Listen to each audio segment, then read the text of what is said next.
A celebration of LBC 1152. 1973.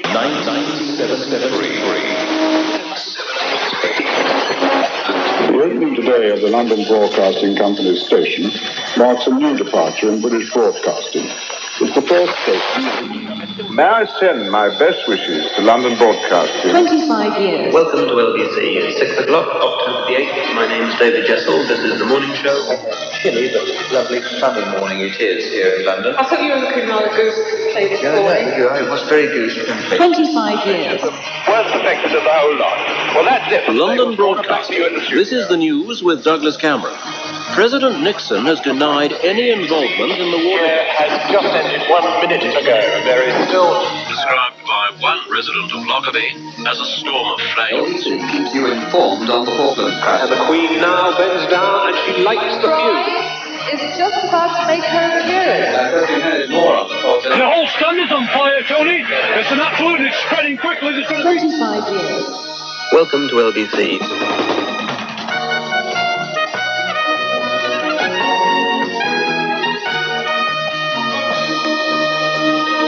Hello, I'm Marcus Churchill. And I'm Douglas Cameron. Welcome to a special program as we rewind 25 years of commercial radio history. The story begins for LBC in 1973. But the start of commercial radio in Britain actually begins with the very first stations in the 1920s, which were commercially owned.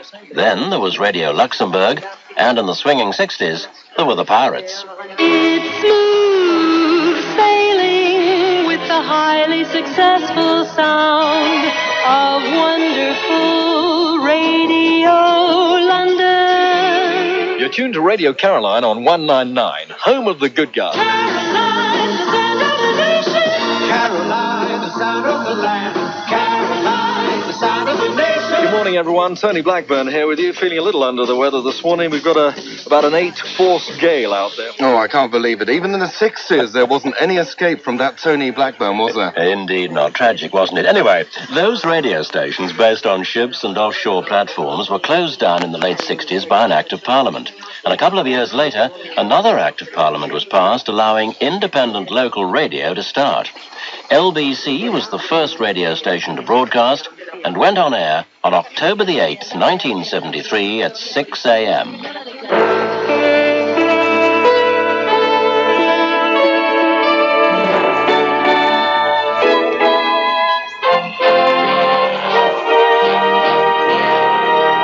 This is London Broadcasting, the news and information voice of independent radio.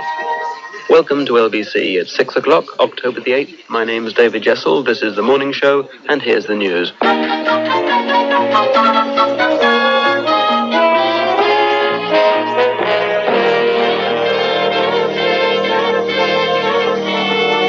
This is Ken Guy with LBC News. The Middle East War.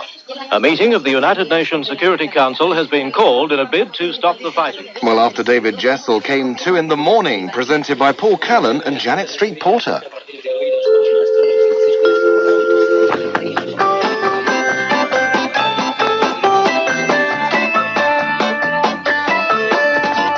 Welcome back to 2 in the morning, and a cold, almost chilly, but lovely sunny morning it is here in London. I thought you were looking rather goose-pimply this morning. Yeah, it was very goose-pimply weather all over.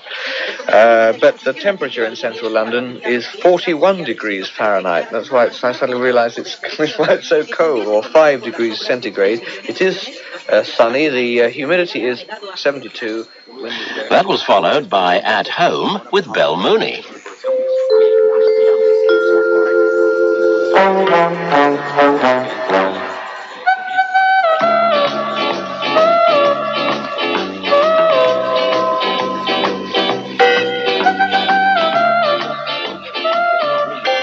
The time on London Broadcasting is 2:10. Welcome to At Home. My name is Belle Mooney. With me in the studio is Steve Merrick, as he is indeed 5 days a week sitting there loyally while Don't say it like that. Gillian Strickland and I swap over and go off shopping, but Steve's here 5 days a week, and I'm here today, and Gillian Strickland's here tomorrow. Well, we've got a good program for you today. We've got a delicious recipe from my own personal private recipe book. That's a Belle Mooney special, like the scouse recipe I gave you last week, and it's a really good one today. We review a new magazine on your bookstores. We talk about the problem of trying to have a sex life when you're disabled. And we've got the first of our regular advice column in which I'll be answering your problems, the problems which you've written into at home. Great stuff. Well, of course, throughout the day, LBC broadcasts regular news bulletins.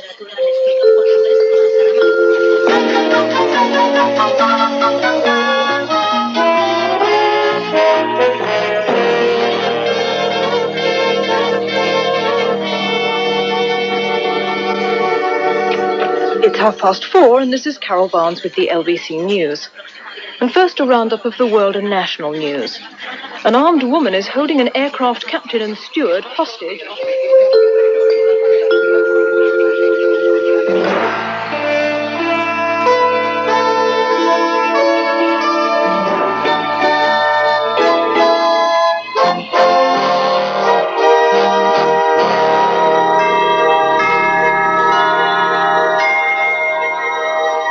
London Broadcasting, LBC, 417 meters medium wave, 97.3 VHF, and this is the afternoon show. Hello and welcome.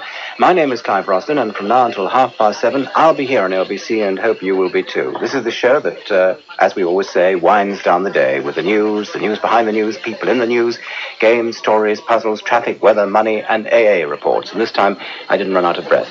In fact, everything you might need... Within a few months of LBC going on air, we were joined by another half dozen or so stations, serving audiences all over the country. The date is October the 16th, 1973. The time, 5 a.m. Good morning. This, for the very first time, is Capital Radio. Isn't it good to know Capital Radio? This is the place where you want it most. Radio, oh well, stereo. 194, Radio City. Radio Clyde. Beacon 303. Hi there, this is the silly, sexy summer sound of Victory, with programs packed with records. The unmistakable voice of the late, great Kenny Everett. Indeed. So, Douglas, was LBC a great success when it first went on air? The short answer, Marcus, I'm afraid is no, far from it. But let me leave the explanation to presenter Adrian Love. I came in here at the suggestion of a friend of mine who had come in on day one as a newsreader, a guy called Paul Ingrams. And I'm not being nasty about our colleagues who are long gone on to other wondrous things, but he phoned me up and said, "Get down here, son. Places full of people from Fleet Street who were saying things like, 'What's that funny black thing? It's a microphone. Oh, is it? Oh, gosh.'" And he phoned me up and he said, "Get down here and have a chat." And I did. I came down and met the then powers that be. Things have changed. And they offered me an 8-hour phone-in show without an audition. So I started doing Nightline, the original 10 at night till 6 in the morning, open your eyes with matchsticks job. And it was my first time doing talk radio, and it was fascinating. I can't imagine anything more boring than an 8-hour program. Indeed, but changes were made just a few months into LBC's history. The management hired people who had a wider experience of radio broadcasting than previously, and LBC began to develop the distinctive sound it still has today. I was one of those brought in to co-present a new and very different breakfast show. It was called AM. Well, there we are. While Stuart Francis has been sunning it in Mallorca, we've all been working here, none harder than Bob Holness, whom I gather is over the major trouble spot of the morning, Staples Corner. Am I right, Bob? Yes, you are, Douglas. Worst affected of the whole lot. Well, that's it from Staples Corner. Back to you in the studio. In fact, Bob Holness should have said, if your staple diet is Staples Corner each morning, don't go there. Time, 7:42. Two of the world's rarest and most... Every morning, Douglas Cameron and Clive Roslin tell you everything you need to know to start your day. News and information. Accurate, concise, comprehensive. Including the most helpful traffic reports in town from Helicopter 417. Get a good start with AM. 6 to 9:30 on LBC.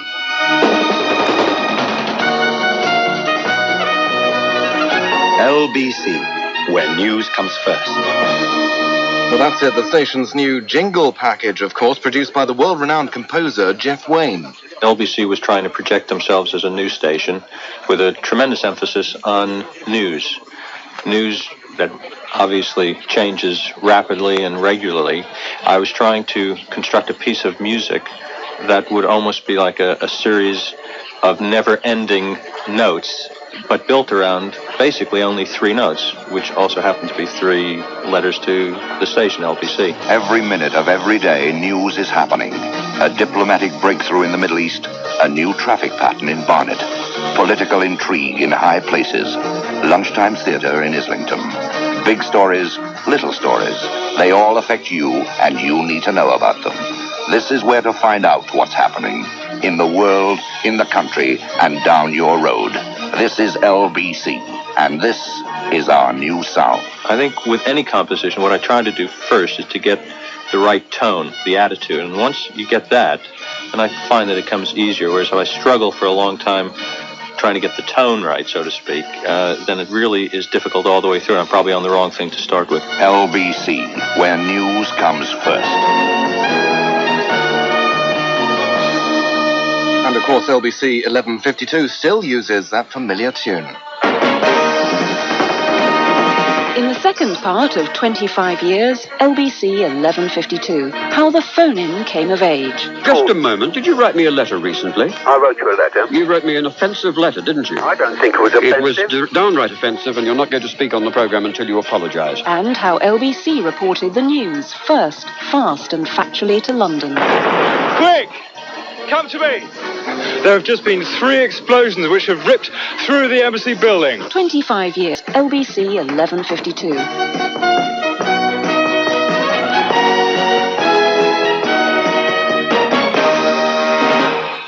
Yes, LBC 1152.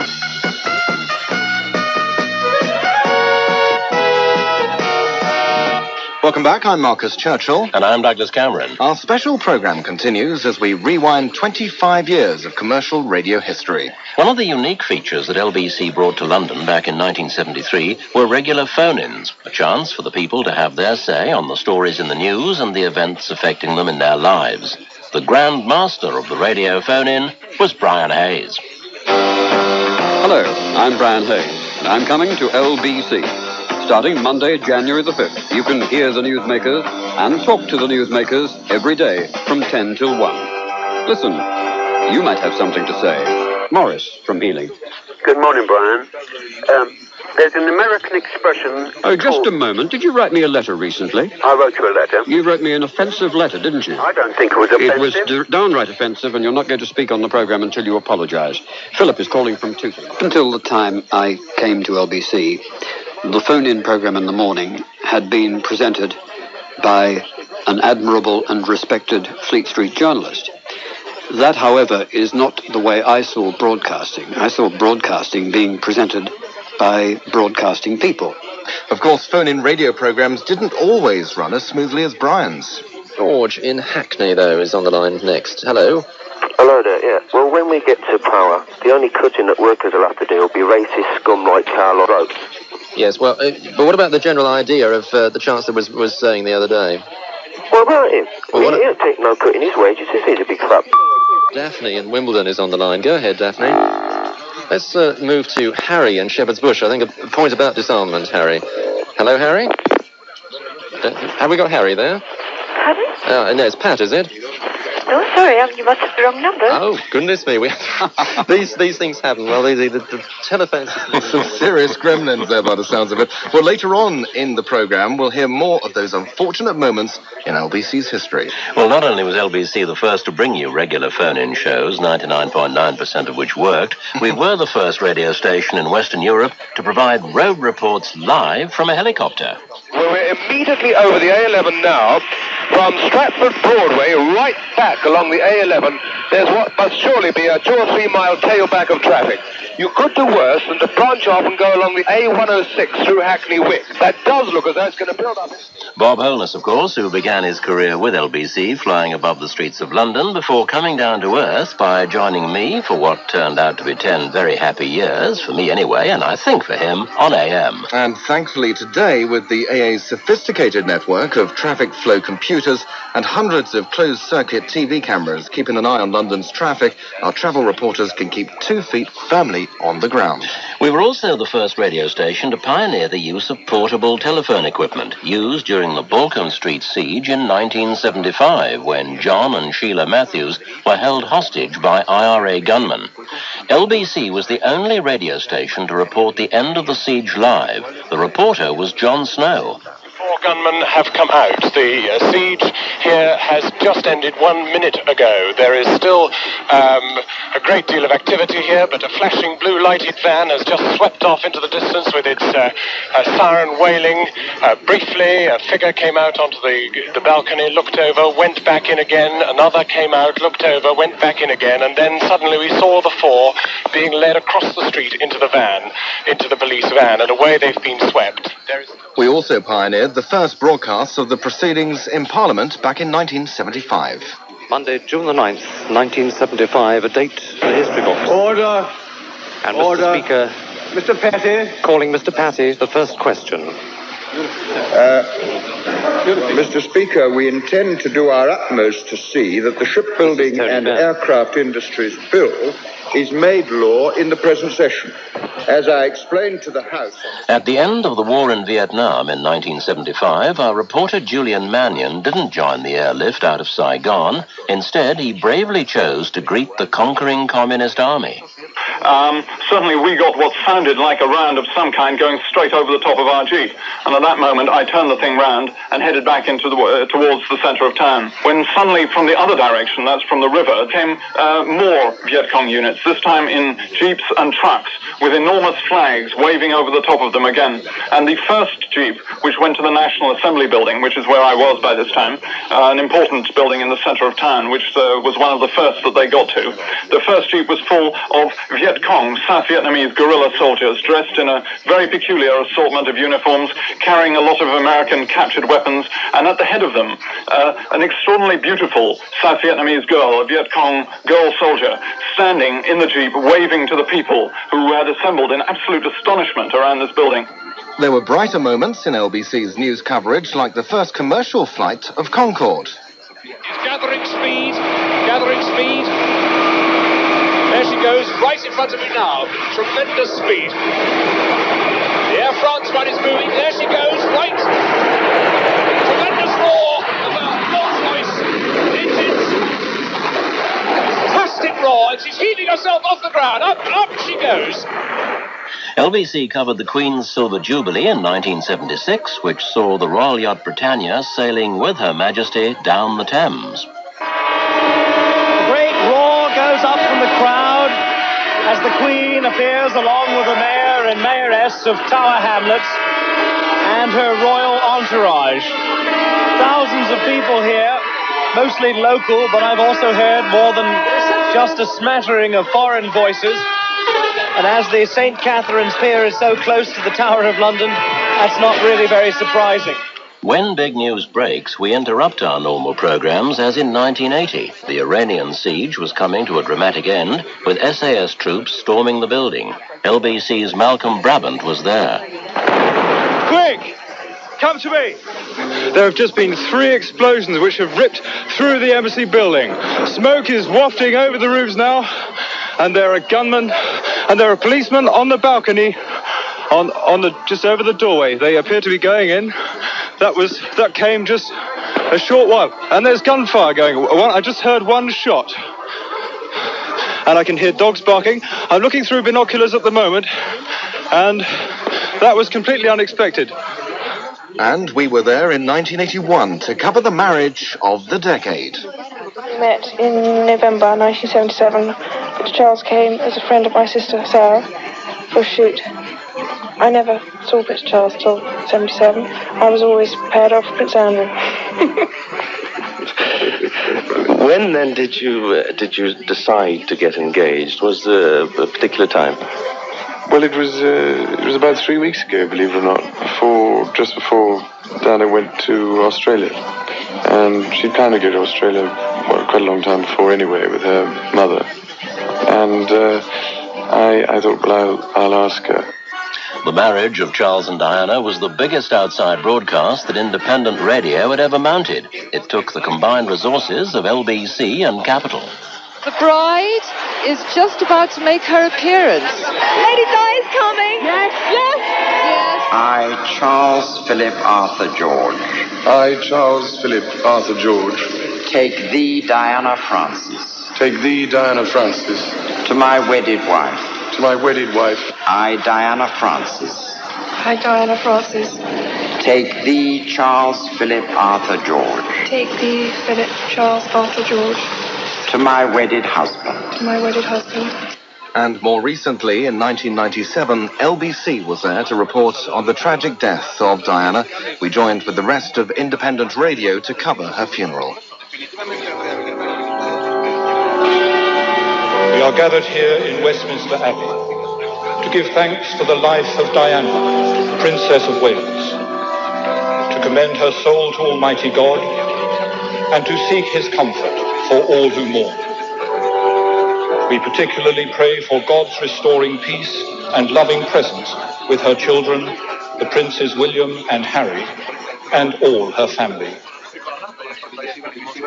In 1982, there occurred something that turned into a proving ground for the skill and dedication of the journalists working in commercial radio. Argentina invaded the Falklands. LBC keeps you informed on the Falklands crisis. The big developments as soon as they happen. And I've just been handed more on the Falklands. The Ministry of Defence... A Royal Navy ship fired shells during the night at a surface vessel close to the Falklands. And thoughtful analysis as the options change. This is a situation the government cannot accept. David Spanier at the Foreign Office. Aircraft fire in a later British attack on the airstrip at Port Stanley. Phil Longman, IRN, Buenos Aires. The only thing they ought to do is to get off that island. The Sea Wolf can hit a 4.5-inch shell in flight. Paul Maurice, IRN, at the Ministry of Defence. Now everyone is wondering just what happens next. Kim Sabido, IRN, aboard the Canberra in the South Atlantic. It's not just the future of the Falklands at stake, but the future of Mrs. Thatcher as well. Peter Allen, IRN, Westminster. LBC on the Falklands crisis. Informed, fast. Kim Sabido was our reporter in the field during the Falklands. His ability to bring the events home to the listeners of independent radio won him a Sony Radio Gold Award for Reporter of the Year. More incoming gunfire from Argentine batteries around Stanley, keeping everybody's heads down. Somebody's been hit up front. Good heavens. Everything now landing far too close for comfort. In October 1987, a hurricane blew across the southeast, causing havoc and mayhem in its path. It's 9 o'clock. This is Douglas Cameron. At least 4 people have died after winds gusting at more than 100 miles an hour wrought havoc across southern England. Public transport is ground to a halt, with all train services cancelled on British Rail's southern and eastern regions. The Sea-Link ferry Hengist has run aground near Folkestone. Douglas reading the news from our radio car as a hurricane had caused widespread power cuts across London and the LBC studios lay in darkness. In 1985, what began as a small fire at Bradford City's Valley Parade football ground swept through the old timber stand within minutes. Pennine Radio's Tony Delahunty was broadcasting live from the stand as the fire broke out. And we're on fire here at Valley Parade. The whole end of the stand at one side is actually in flames now. I can see the orange of the flames, and they're running out of the ground now from that far end at this moment. Mickey Bullock, you can see above me. What can you say? The whole stand is on fire, Tony. It's an absolute, and it's spreading quickly. There's going to be problems, Tony. Let's get all those people out of there. Let's get those people. Just take your time. Don't rush. Go down there. Don't rush. Don't push. Wait for the kiddies. People are coming round this. You can hear the heat. The smoke coming everywhere. We are going to have to disconnect very shortly because it really is flaming all the time. We're taking a break. We're getting out of here too. Well, within 4 minutes, 52 fans lay dead and hundreds more needing hospital treatment. In 1986, the GLC, the Greater London Council, seen by some as a symbol of opposition to Mrs. Thatcher's government, came to an end. Rodney Bennett was at County Hall reporting live for LBC. The first chime of midnight, it's April the 1st. The GLC has breathed its last. However, County Hall is still brightly illuminated with floodlighting. And there goes the farewell fireworks display. The GLC flag is being lowered on the mast in front of the riverbank side of County Hall, and more fireworks are coming up from behind the building. And the wheel has turned full circle as London in 1998 prepares to elect a mayor for our city and a London Assembly. Just some of the news stories that LBC has covered for London over the last 25 years. In the third part of 25 years, LBC 1152, advertisers discover commercial radio. Way back in 73 when we started, the majority of commercials were taken just straight off TV soundtracks. Indeed, some advertisers even supplied copy to a radio station on 35mm film and seemed quite upset that we couldn't transmit. 25 years, a celebration of LBC 1152.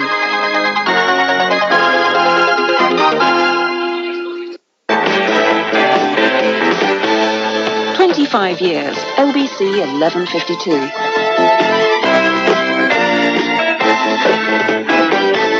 Welcome back. I'm Marcus Churchill. And I'm Douglas Cameron. In this part of the programme, we look back at 25 years of independent radio advertising. Of course, LBC is a commercial radio station. Without the advertisers, there would be no LBC. Back in 1973, our first advert was for Birdseye. Your Highnesses, Your Grace, my lords, ladies and gentlemen, be upstanding with the Birdseye Company to welcome London Broadcasting.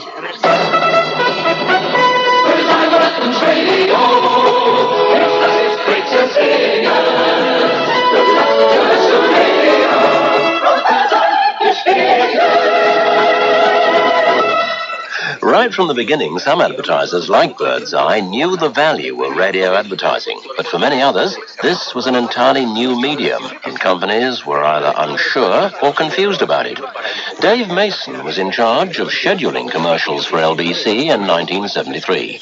Way back in 73 when we started, the majority of commercials were taken just straight off TV soundtracks. Indeed, some advertisers even supplied copy to a radio station on 35mm film and seemed quite upset that we couldn't transmit.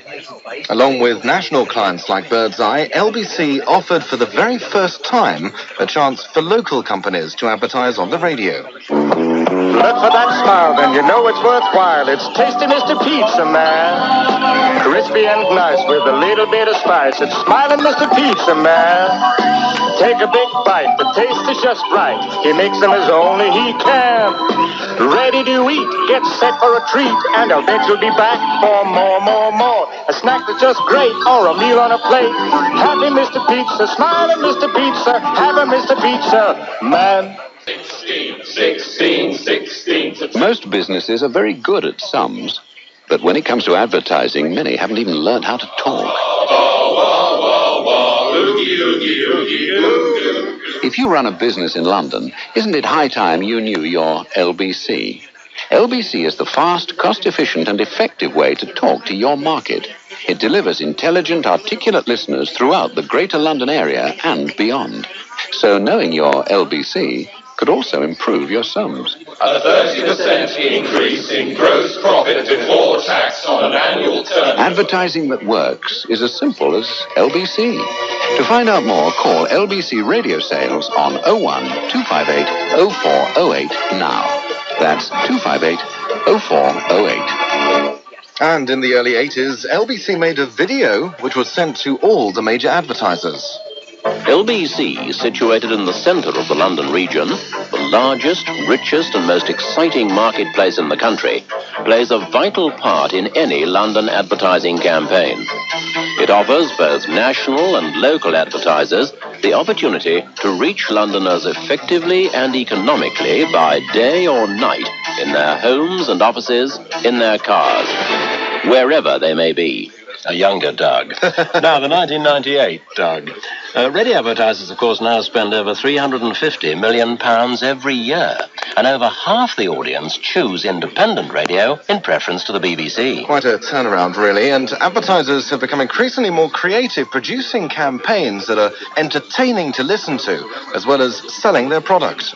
One of the most successful was for Philips video and TV appliances. The commercials were written and performed by two budding comedians from a new TV series at that time, Not the 9 O'Clock News. Griff Rhys-Jones and Mel Smith. Morning, Squire. Morning, sir. I'd like a videocaster, please. A video recorder. Anyone in particular? Well, I'd like to have some specifications. Yes. And functions. I must have some functions. I see. Did you have any model in mind? Well, a friend mentioned the Ari Kiri Kabuki Kasuni, whatchamacallit, you know, the Japanese one, the 2000, because I'm very technically minded, you see. I can see that. So I want one with all the bits on it, all the Japanese bits, you know, the 2000. What system? Well, electrical, I think, because I'd like to be able to plug it into the television, you see. I've got a Japanese television. Have you? Yeah, I thought you'd be impressed, yeah, the 2000, the Okikoki 2000. Well, sir, there is this model. Yeah, well, it looks smart, yeah. 8 hours per cassette, all the functions that the others have, and I know this will be of interest. A lot of scientific research has gone into making it easy to operate, even by a complete idiot like you. It's a Philips. Doesn't sound very Japanese. No, a Philips. I mean, a Philips. It's a Philips. Yeah. Well, it's a 2000, is it? Oh, in fact, it's for 2022. No, it hasn't got enough knobs on it, no. What's that one over there? That's a washing machine. Yeah, what, so Japanese? The VR 2022. Video you can understand. From Philips. That's still a great ad, isn't Wonderful, it? yeah. I think there's nothing quite as persuasive as the human voice. Absolutely, Marcus. Well, now let's hear another example of a successful campaign, the Imperial War Museum. Now, you wouldn't think, would you, that a museum would choose to advertise on radio? Although simply made, this commercial is moving, and it makes a very strong point. To the best mum in the world, dear Mum, this letter I hoped you'd never receive, because it's just a verification of that terse, black-edged card which you received some time ago. Tomorrow we go into action. No doubt lives may be lost. But if this leaves the world a slightly better place, then I'm perfectly willing to make that sacrifice. Don't get me wrong though, Mum. I'm no flag-waving patriot. No. My little world is centered around you and Dad. You are worth fighting for. And if it strengthens your security in any way, then it's worth dying for, too. I want no flowers, no tears, no epitaph. Just be proud. Then I can rest in peace, knowing I've done a good job. Surely there's no better way of dying. I loved you, Mum. You were the best mum in the world. Goodbye. Your son. This letter was written by a young private the night before he died in battle. At the Imperial War Museum, we don't try to glorify the war. We try to give you an idea of what it was like to be part of it. We're open 10 until 6 every day. Nearest tube is Lambeth North. The Imperial War Museum. Part of your family's history. I'm sure you'll agree that only radio can get that sort of message across. In the final part of 25 years, LBC divides its frequencies and becomes 2 radio stations. LBC Crown FM 97.3, News Talk Radio for London. And we'll play you some of the unscheduled moments of LBC live on the air. 5 firemen have died trying to bring forest fires under control. I beg your pardon, I cannot continue with this bulletin. 25 years, a celebration of LBC 1152.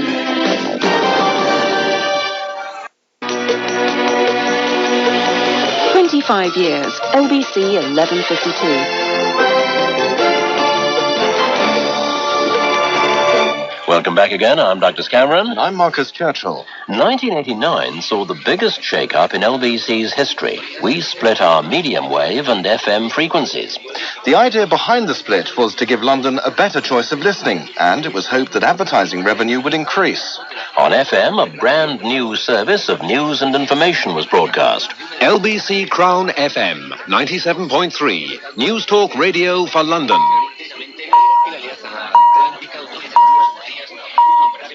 And on medium wave, the phone-in element of the original LBC was increased, giving listeners London's first 24-hour phone-in station.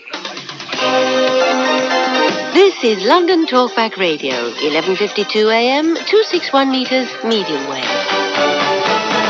The changes overstretched the company's resources, and with the country in recession at that time, advertising revenue didn't increase either. London Talkback Radio was popular with the audience, though. It had many of LBC's favourite presenters. However, Crown FM wasn't so popular. So in 1990, the station's owners, Crown Communications, appointed a new programme director from Australia, Charlie Cox. He renamed Crown FM LBC News Talk 97.3 and brought in top broadcasters to the station. Angela Rippon, Michael Parkinson, Frank Boff and Richard Littlejohn were some of the household names on LBC. A new presenter, Mike Carlton, a TV and radio star in Australia, joined LBC News Talk. He had a very different style of presentation, his satirical wit and opinionated attitude giving the station a fresh sound. Beautiful Essex. Gateway to the world. Essex with its lush green fields and woodlands and the clean, sparkling beaches of Southend. Essex with its ancient centres of art and culture like Tilbury and Dagenham, or the historic estates and gardens of Basildon and Billericay with their quaint mock Tudor homes nestling beside colourful concrete carports. It's so easy to visit Essex on the high-tech Fenchurch Street line, a magical journey into mystery. And when you're there, you'll thrill to the local customs of Essex man and the warm, open-hearted welcome of the famous Essex women who've never been known to turn away a stranger. Come see and enjoy beautiful Essex, playground of Europe. Well, bringing big names to LBC helped revenue increase and audience figures improved. In 1993, Mike Carlton won LBC a prestigious Sony Gold Radio Award. Things were definitely looking up. But on September the 3rd, 1993, LBC fell victim to a massive shake-up of London's airwaves.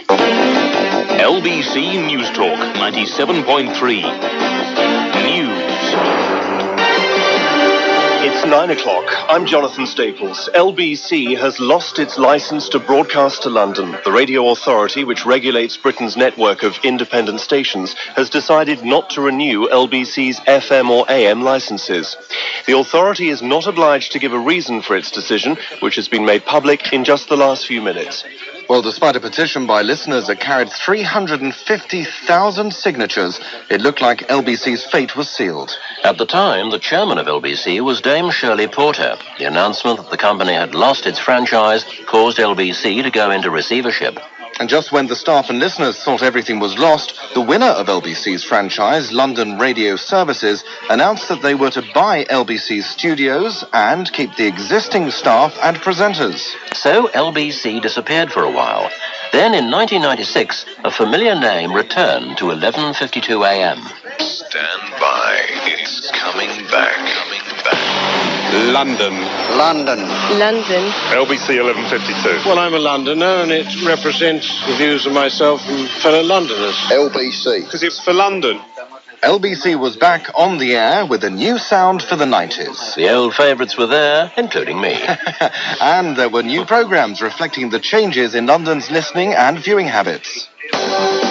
Just for London, LBC 11:52 a.m. Now, being on the air 24 hours a day, 7 days a week, there are bound to be the odd moments of mishap. Yes, Douglas, even you've had a few embarrassing broadcasting moments over the last 25 years. Never. Well, I'm afraid we've unlocked the doors to our very own Bloomers vault. Area manager David Stitchbury says they've taken various emergency measures in the meantime. 9, 10, 11 o'clock, 12 o'clock, shop. 1, 2, 3 o'clock, 4 o'clock, shop. 5, 6, 7 o'clock, 8 o'clock, shop. We're gonna shop around the clock tonight. Well, obviously that wasn't the area manager, David Stitchbury. I don't think he sings like that. This morning's duty officer, Ken Jenkins, says the extra calls are putting the service under great strain. Well, I'm sure from that Mr. Jenkins appears to be under great strain. Mr. Scargill is telling the Miners' Union Conference in Sheffield he believes it'll mean 100,000 jobs going in the mining industry. There's no way I'm taking money out of there just to say, he's a kangaroo and he drinks Fosters. I'm not interested. If he can't play rugby league and he can't play the class I want you to play, I'll not be signing him. Well, obviously that wasn't Mr. Scargill. Mr. Scargill, was it? It was, I'm told. Well, I didn't think it was. The joys of live radio, I think, Douglas. And of course, today, in this high-tech digital age of computers, we don't have any more problems with tape machines. Well, I'm sure LBC reporter Diane Stradling wished that we had computers back in the early 80s when she recorded this. Diane Stradling reports. According to the GLC's health panel, the government's action has cost the city more than £13 million in the last 2 years. They say 18 million was lost last year in cutbacks when London health authorities were forced to axe 2,500 jobs and 39 hospitals were faced with closure. The fight to save many of these is still on. Little excitement there from Diane Stradling. We'll get her in a better mood later on. And presenting the news is a very serious subject. Oh, yes, Marcus, I know that from experience. Even when discussing matters lavatorial. A Lincoln museum, flushed with success over their latest exhibition, think they've come up with the answer. A panorama of privies.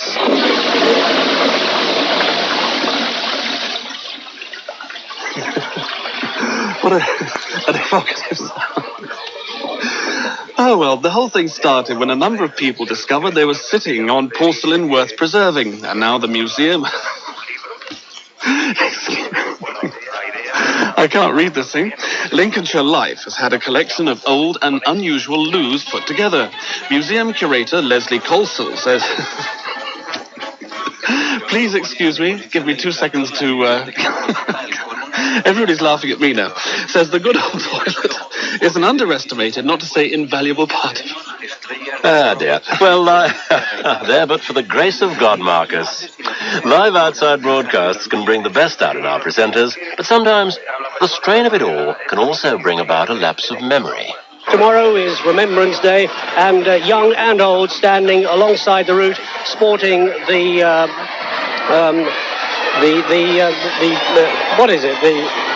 lily to denote the Remembrance Day. So that's what it's like here in Fleet Street at the moment, as the gritters, I wasn't a lily, it's a poppy, silly me. Well, welcome back. I'm Carol Thatcher, standing in this morning for Clive James, and my guest is Australian writer Clive James. I'm sorry, I think I got that wrong. I like it the way you said right. it. Oh, sorry, Paul, I'll get your name right in a minute. Clive, would you rather be a critic or a novelist? I'd rather be called Paul. Oh, dear. And always make sure that the cleaner doesn't walk in on the programme, if only someone had told Jeremy Dry.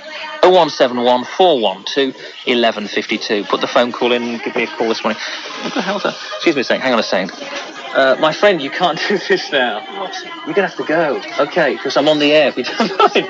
Okay, no problem. Come back later. A bloody bloke here cleaning the carpet. He's got his little brush and he's got his little sprather. What the heck's that? Well, there's nothing worse than a choking fit, except that is if you happen to be reading the national 1 o'clock news. 5 firemen, pardon me. 5 firemen have died trying to bring forest fires under control. I beg your pardon, I cannot continue with this bulletin. This is Diane Stradling. 5 firemen have died trying to bring forest... Fated bit of news. Newsreader Steve Crozier plus Di, ending our look back at LBC's collection of mistakes and mishaps. 25 years. LBC 1152.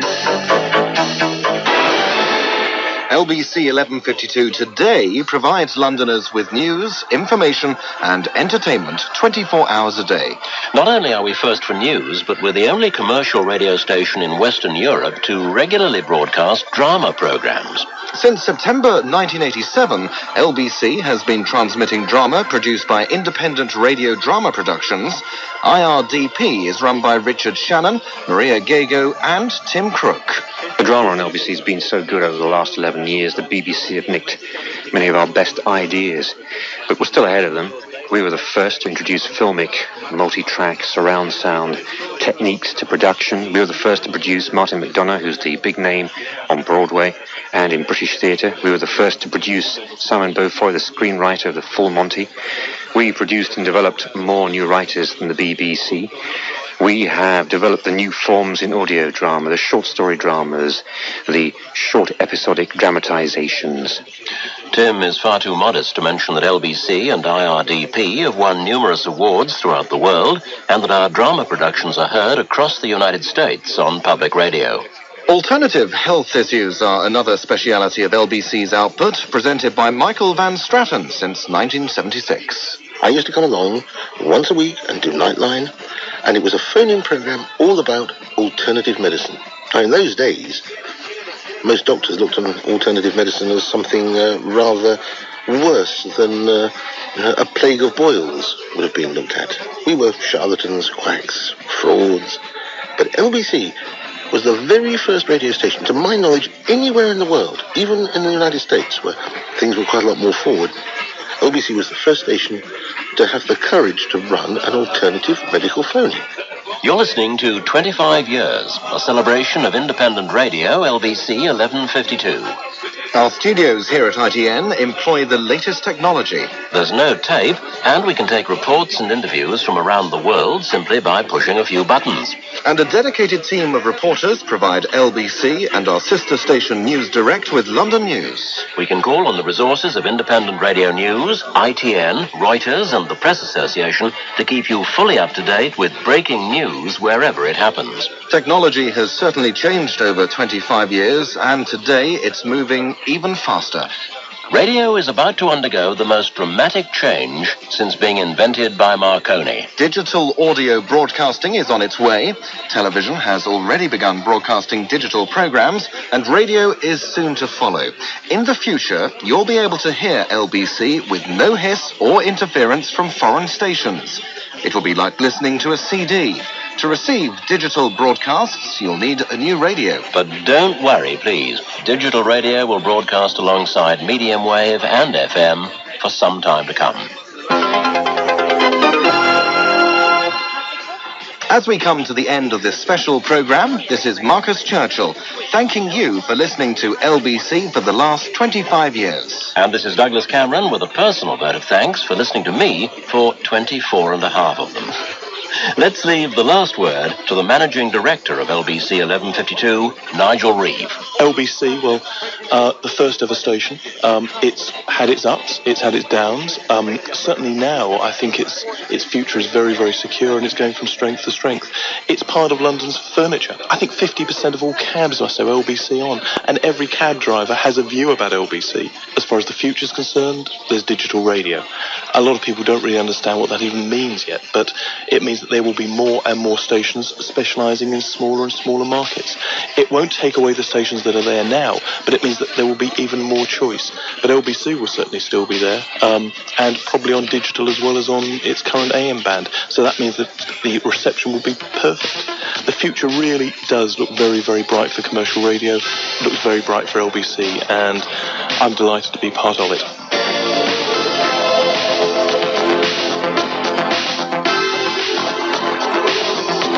"25 years. I'm Therese Birch.